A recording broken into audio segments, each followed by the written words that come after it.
कि देखो तुम कितना भी पाप करके पैसा कमाओ, अगर आप दान करते हो, उसका संत महात्माओं की सेवा में लगाते हो, तो तुम्हारा वो पैसा पवित्र होगा और तुम्हें पुण्य लाभ होगा। जब कोई भी साधक नहीं रह जाएगा, कोई भी संत महात्मा नहीं रह जाएंगे, जब तक संत महात्मा उनके पार्षद विराजमान है तब तक भगवान को आने की जरूरत नहीं। उनके दासों में इतनी सामर्थ्य है कि वे अपने भजन बल से जगत का मंगल करते। सच्ची मानो ना, अगर भजनानंदी महात्मा ना हो तो आग की तरह संसार जल जाए।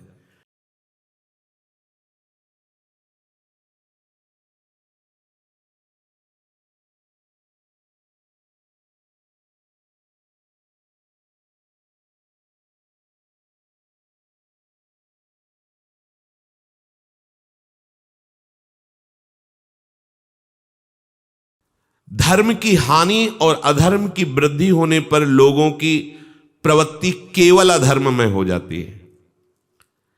ये बहुत बड़ा दुर्भाग्य बढ़ता जा रहा है कि अपने लोग ऐसा समझाने लगे हैं कि देखो तुम कितना भी पाप करके पैसा कमाओ, अगर आप दान करते हो, उसका संत महात्माओं की सेवा में लगाते हो, तो तुम्हारा वो पैसा पवित्र होगा और तुम्हें पुण्य लाभ होगा। ऐसा भ्रम मत पालना, कभी न पालना। मान लो बात, अगर आप पाप कर्म करके हिंसा वृत्ति से, अपवित्र वृत्ति से धन और उसका कुछ हिस्सा संतों को दोगे, तो संतों की बुद्धि भी अपवित्र हो जाएगी, भगवत विमुख हो जाएगी। वो तो तुम्हारा साधारण लौकिक और ये बड़ा असाधारण पाप बन गया कि जिन्होंने भगवान के भजन का व्रत लिया था, उनकी बुद्धि में आपका धन जाकर के भ्रम पैदा कर दिया, वो भ्रष्ट हो रहे। ये पाप तुम भोग नहीं पाओगे। वो पाप भोगने के लिए एक उपाय है, संत संग करके और अपने आचरणों को सुधारो, भजन करो तो निष्पाप हो जाओगे। एक परमहंस जी एकांत जंगल में भजन परायण थे, कंदमूल फल खाते थे। द्रौपदी जी के प्रश्न पर भीष्म पितामह जी ने दृष्टांत दिया था। जब भीष्म जी सरशैया पर धर्म का उपदेश युधिष्ठिर जी को कर रहे थे तो द्रौपदी जी मुस्कुरा रही थी। द्रौपदी जी पर दृष्टि गई तो क्या उपदेश, अगर कोई विनोद की बात है तो मुस्कुराओ तो ठीक है, नहीं तो लगता है उपहास कर रहे हो। तो ऐसा ही कुछ भीष्म, बेटी इस समय तुम्हारे मुस्कुराने का मतलब, अच्छा तुम साधारण नारी हो नहीं, तुम्हारा मुस्कुराना व्यर्थ होगा ही नहीं, तो क्या कारण है? तो बोले मुझे कुछ ऐसा प्रश्न आ रहा है कि ये वही धर्मात्मा बोल रहा है जिससे मैं चीख चीख के पूछ रही थी क्या यह धर्म है। उस समय उत्तर नहीं दिया जा रहा था और आज बड़े बड़े धर्म के व्याख्यान कर रहे, ये वही धर्मात्मा भीष्म है। तो उनका हाँ बेटी तुम्हारा प्रश्न ठीक ही है, उस समय मैं पापी दुर्योधन के पक्ष में उसका अन्न खाता था, इसलिए मेरी इतनी सामर्थ्य नहीं थी। आज 6 महीना बाणों से बिंधा हुआ, रक्तस्राव होकर भयंकर कष्ट भोगा, अब बुद्धि पवित्र हो गई, अब जो बोलूंगा वो ठीक निर्णय होगा। तब उदाहरण दिया था इन परमहंस जी का कि एकांत में रहते थे, कंदमूल फल खाते थे, कभी किसी नगर में भिक्षा के लिए भी नहीं जाते थे। एक दिन चक्रवर्ती सम्राट उधर गया और इनको देखा, बड़ी श्रद्धा हुई, प्रणाम किया और बहुत प्रार्थना की कि आप महल पधारिए। कई बार गए, प्रार्थना की तो उनका हृदय द्रवित हो गया। महल आए, बड़ा स्वागत किया गया और महारानी ने स्वयं अपने हाथ से सुंदर सुंदर भोग पकवान बनाए, उनको पाए, उदासीन होकर चले आए। कोई सम्मान उसका, कोई उनको प्रभाव नहीं पड़ा। दूसरे दिन स्मृति आने लगी, तीसरे दिन तन्मयता बढ़ने लगी कि यार वो अब कंदमूल फल की तरफ हेरना भी अच्छा ना लगे। वो खीर, वो गरम गरम पूड़ी, वो कचौड़ी, वो बहुत अच्छा था, कभी फिर राजा बोले तो अच्छा रहेगा। कई बार पहले प्रार्थना की तो अस्वीकार, अब अंदर से चाह। राजा आए, बहुत अंदर से प्रसन्न हुए, कहेगा जरूर। बोले महाराज कभी पधारे, बोले आज ही चलिए, ज्यादा प्रार्थना नहीं कर। चल गए। फिर वही सुंदर सुंदर पकवान पाए तो देखा ऐसे तो बड़ा सुंदर हार रखा हुआ था रानी, अवसर देखा जब, क्योंकि दास दासियों से सेवा नहीं स्वयं रानी कर रही थी, वो उठे और वो हार उठाया अपनी झोली में डाल लिया, चुपचाप पाए और बस फिर निकल लिया। हाँ, आशीर्वाद निकल।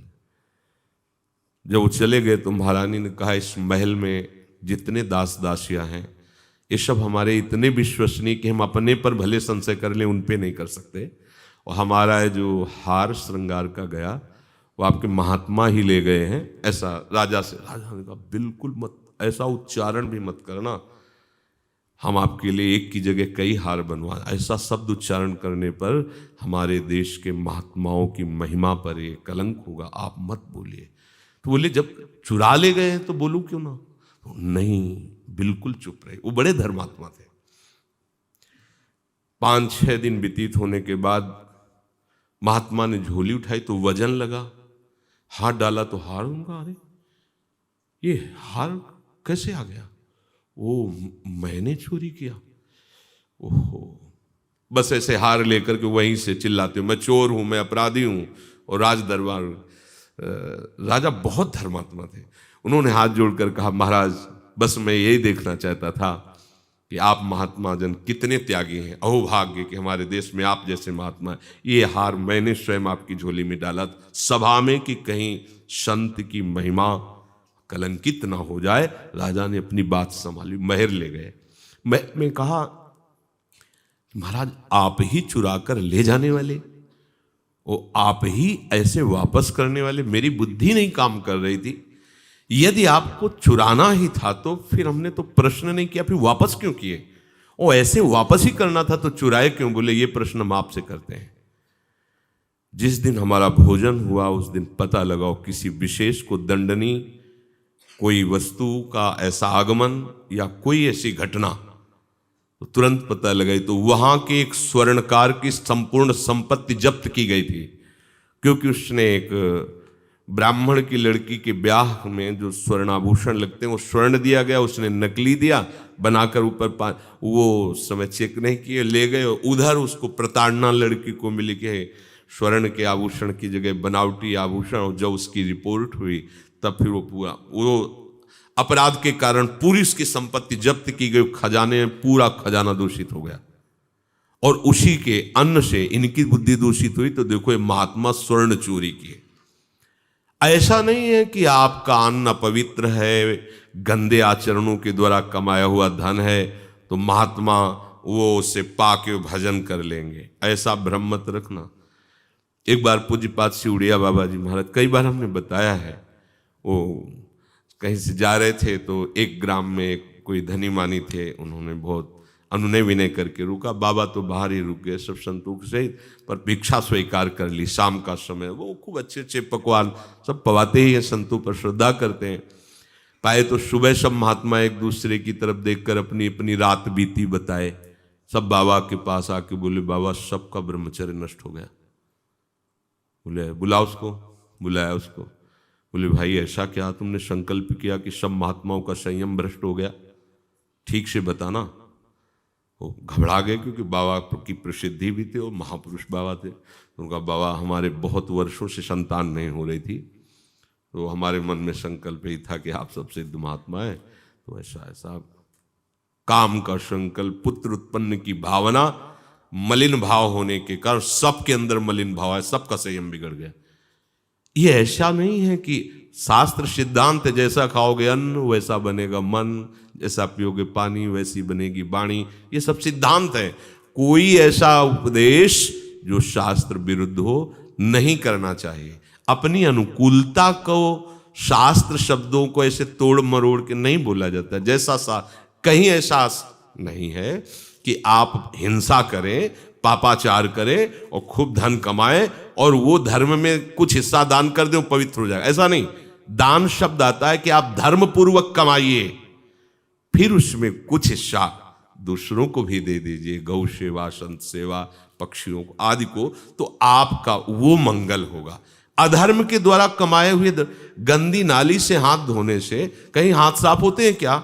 गंदे आचरण करके तो जहां भी तुम वो पहुंचाओगे वो गंदा ही प्रभाव अपना डालेगा।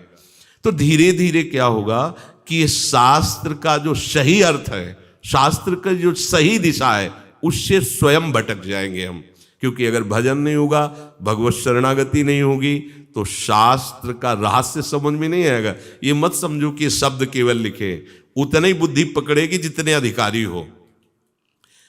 जहां सकाम कर्मों की भावना, जहां भोगों की प्रियता, जहां धन संपत्ति की मुख्य वृत्ति, वहां धर्म की हानि होने लगती है।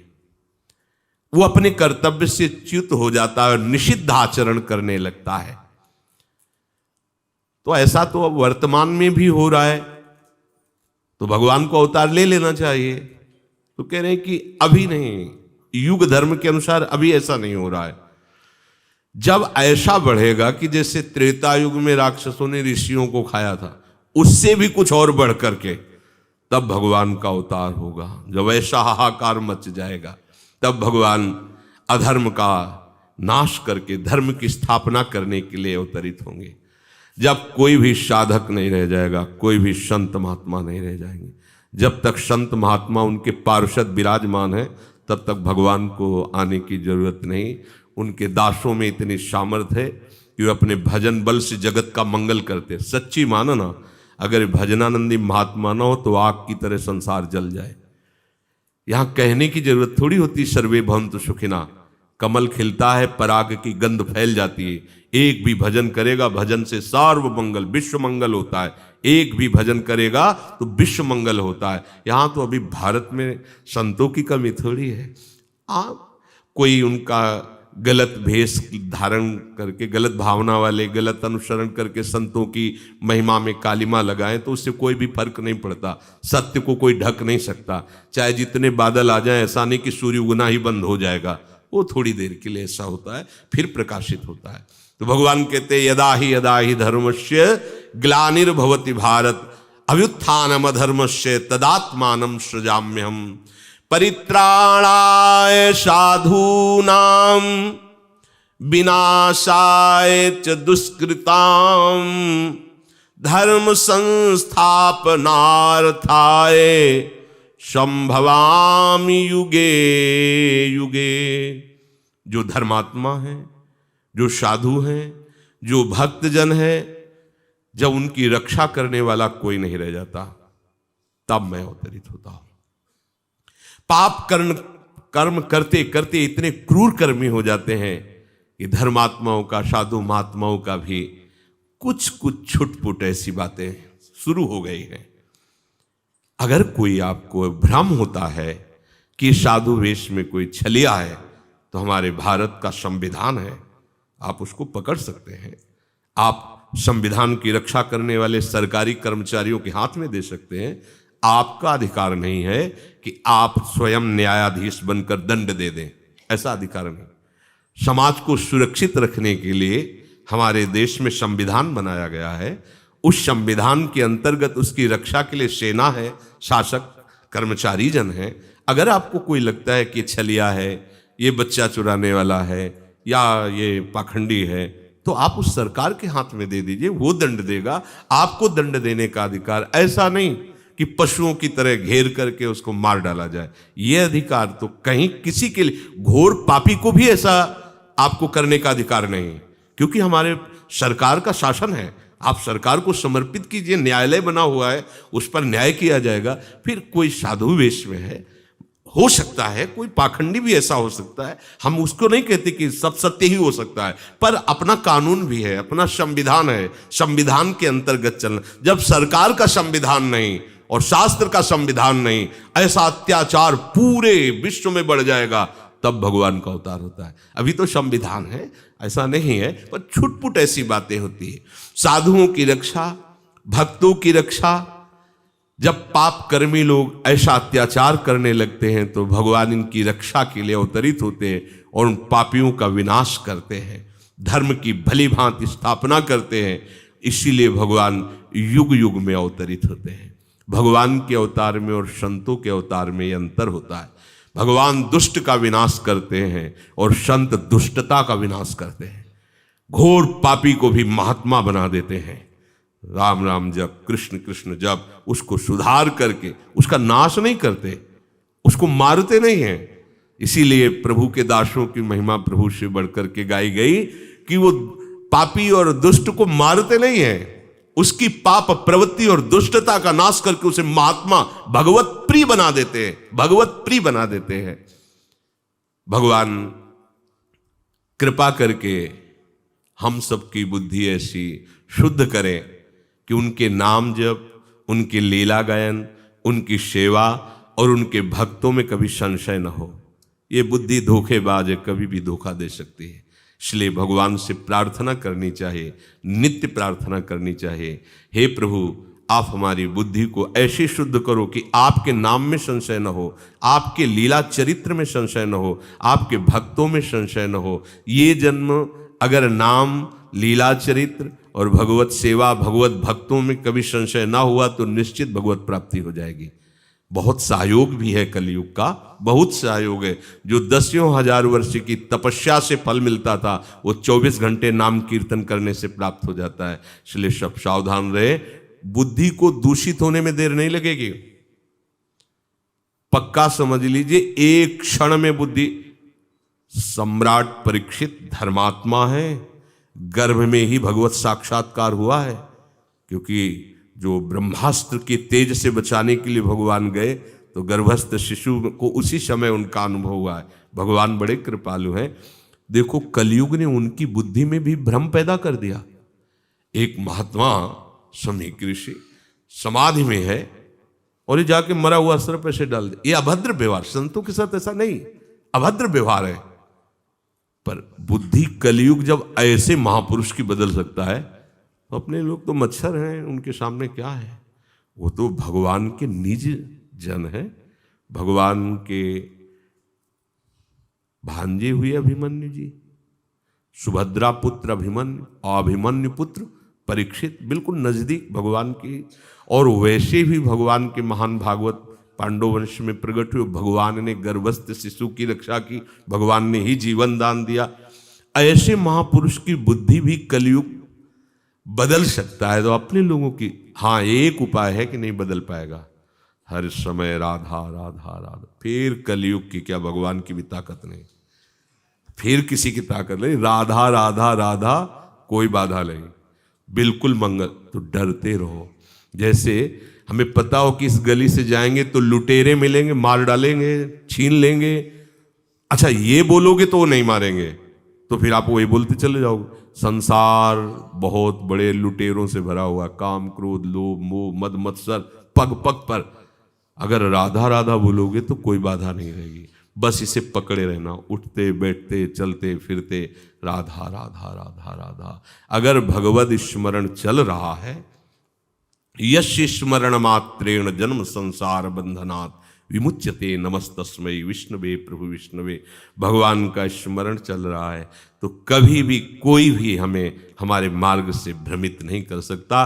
स्मरण छूटा हानि हो गई, इसलिए नाम जप करते रहो। ऐसे लोगों के पास बैठो मत जो आपका भजन छुड़वा दें, प्रपंच की बातें करें, निंदा स्तुति करें। यहाँ न कोई निंदा का पात्र है न कोई स्तुति का पात्र है, बात समझ लीजिए।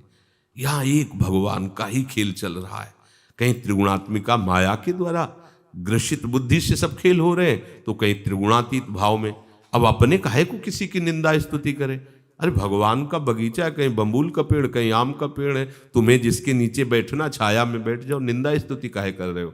वो तो भगवान का ही तो बगीचा है संसार। तीनों गुण, सतोगुण रजोगुण तमोगुण, कहीं तमोगुणी लीला हो रही, कहीं रजोगुणी कहीं सतोगुणी। ना किसी की प्रशंसा करनी, ना किसी की निंदा करनी। ना यहाँ कोई बुरा है, ना यहाँ कोई भला है, ना यहाँ कुछ सत है, ना यहाँ कुछ असत है। सच्ची बात समझो, एकमात्र वासुदेव, एकमात्र प्रभु है। ये सत्य अपने लक्ष्य में रखो। किसी की निंदा स्तुति न सुनो न करो, ये बड़ी हानि की बात है। तात सुनहु माया कृत गुण और दोष अनेक, गुणया उभय न देखी देखी सो। निरंतर नाम काम बना लो, निकल चलो इस संसार की ज्वाला से। बस राधा राधा राधा राधा, सुनै न काहू की कही और कहे ना अपनी बात। नारायण वा रूप में मगन रहे दिन रात।